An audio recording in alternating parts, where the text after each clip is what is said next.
వాసవి మాతాకి వాసవి మాతాకి.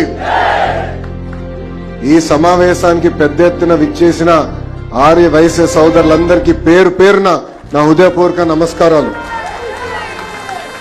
పొట్టి శ్రీరాములు గారి గురించి మాట్లాడినప్పుడు ఆర్య వైశ్య సామాజిక వర్గానికి చెందిన ఒక గొప్ప వ్యక్తి కూడా నాకు గుర్తొస్తారు. ఆయనే మన రోసయ్య తాత గారు.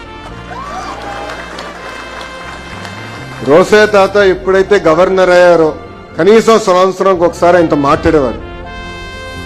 తాతయ్యకి నేను చెప్పాను, ఈరోజు మీరు రాజకీయాలు లేరు, ఆ లోటు మాకు తెలుస్తుంది. రాజకీయాలు మారిపోయినాయి. మిమ్మల్ని చూసి పెరిగిన వాడిని, మీరు ఎట్లయితే అసెంబ్లీలో పోరాడారో అదేవిధంగా రాజశేఖర రెడ్డి గారికి చంద్రబాబు నాయుడు గారి మధ్యలో యుద్ధం జరుగుతుందంటే ఒక్క మాటతో అది చల్లబరిచేవారే. అది మీ గొప్పతనం. అది ఈరోజు రాజకీయాల్లో లేకుండా పోయిందని కూడా నేను చెప్తాం జరిగింది.